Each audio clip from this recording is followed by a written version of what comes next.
Okay, just want to say congratulations. If you've reached the end of this course, that's great. And now we're going to talk about more editor options.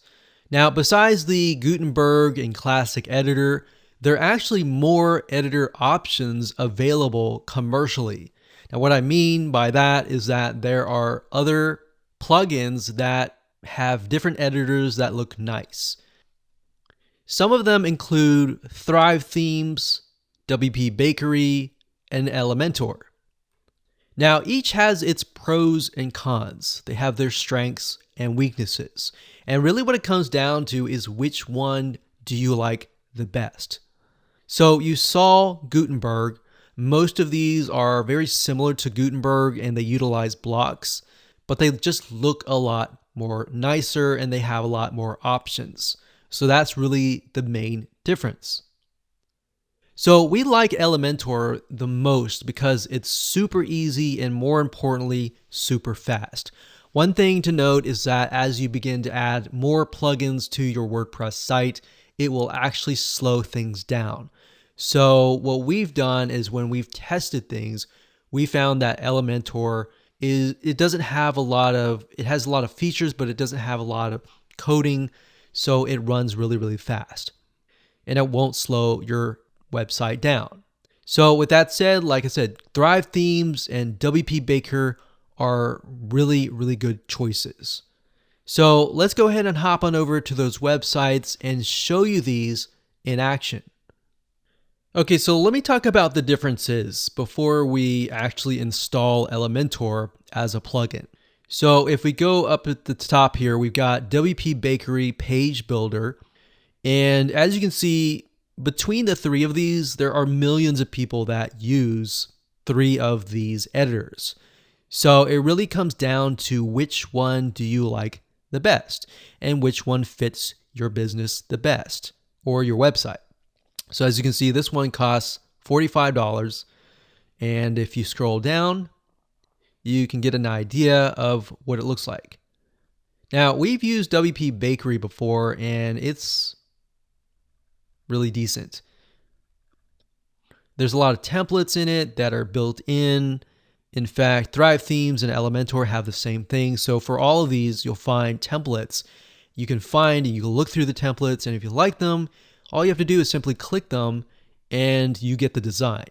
So as you can see, the main difference between these and Gutenberg is Gutenberg does not give you templates. You are building everything from scratch. Same goes for the Classic Editor.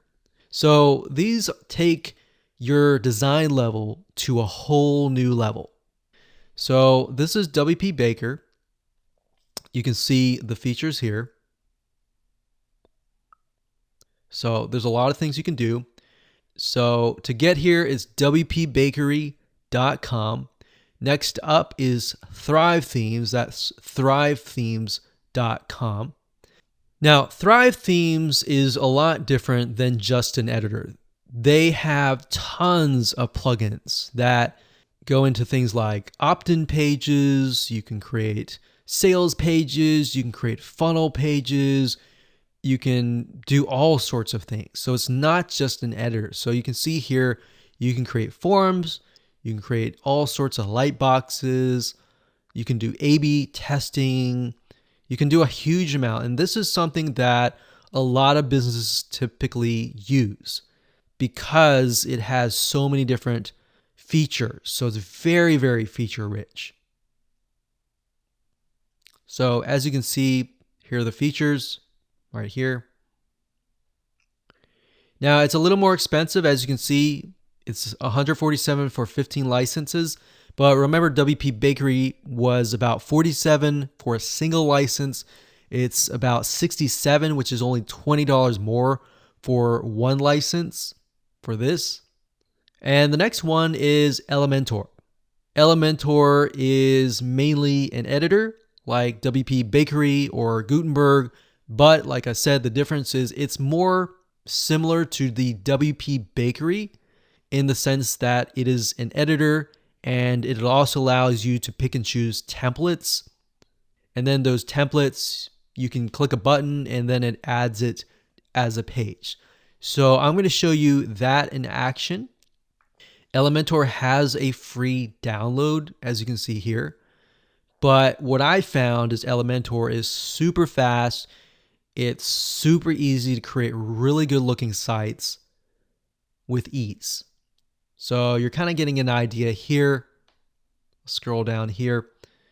So it says built for professionals from freelancers to agencies. So you can use this, let's say, for example, if you're like a web designer, a website master, or anything like that. So this is great to use for your clients. You can also build forms like Thrive themes to build a list. It's developer friendly, so you can edit the code very, very easily.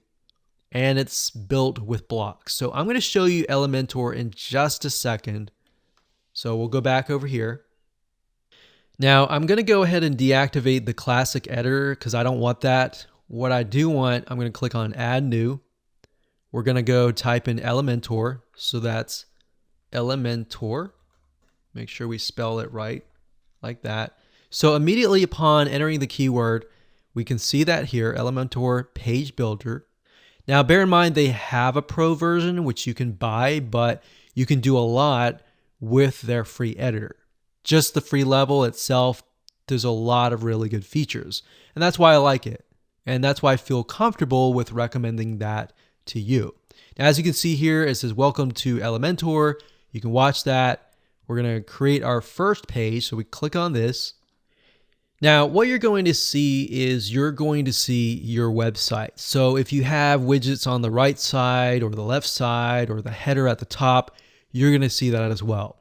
Now, this is the Elementor editing box. So all you have to do is simply drag a widget here from over here, or you can click the plus sign similar to the Gutenberg and add a section. So we have intersections, we have headings, we have text editors, images, videos, buttons, spacers, dividers, Google Maps, icons. So as you can see, Gutenberg does not have Google Maps or icons. So there's more. You got image box, you have icon boxes, you have star ratings, you have image galleries, image carousels, icon lists, progress bar. So let's say, for example, that this were to be an opt-in page. So if we clicked progress bar and we dragged it over here and we dropped it, there we go. That's it. It's super easy. And of course you have the settings over here that you can edit. And of course I can go back over here and click plus. Let's say we want a section here. Let's have 2 columns. So we click plus and we can go back over here. Let's add maybe heading here. And then of course, we'll go back over here and we can add maybe an image. So you can see that it's actually a lot easier than Gutenberg when it comes to editing. So that's the free version. Now, let's say, for example, that you want to utilize one of their templates. So if that's the case, I'm just going to delete these here like that. I'm going to click on this folder here. So click on the folder. What it's going to do is it's going to allow you to enter their library of templates.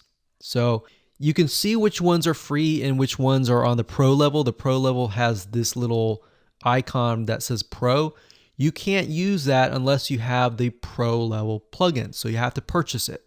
But I tell you, it's definitely worth it. Now, as you scroll down, you can see blocks actually. So blocks over here, and then we have pages over here, and then you have templates over here. So blocks essentially are different media or different blocks or areas that you can add. So for example, you can, let's say I like this, I'm going to add this, and I'm going to add this, and then I'm going to add this. So that's basically the method of blocks. It's very similar to Gutenberg. And then of course you have pages, which are the templates.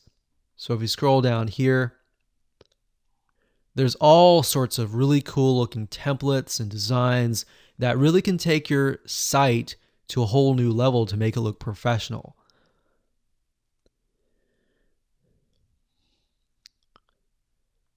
So let's say, for example, that we're selling something and that we like this one here, or yeah, let's do this one.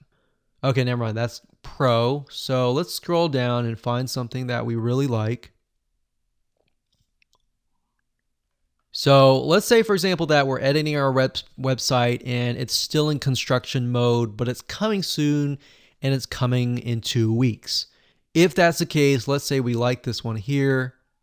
Okay, that's Pro. Okay, we'll just do this one here. Okay, click Insert. That's all you have to do. You just wait a few seconds and there you go. So it will insert that template in here and all you have to do is change the text. You can change the images and there you go. So that's Elementor. I highly recommend that you can upgrade to the Pro version, but as you can see, utilize the free version first. If you feel like you need to go Pro, go Pro. If you don't, stick with the free. So I hope you enjoyed this course. You can see the differences between Gutenberg, the classic editor, WP Bakery, Thrive Themes, and Elementor.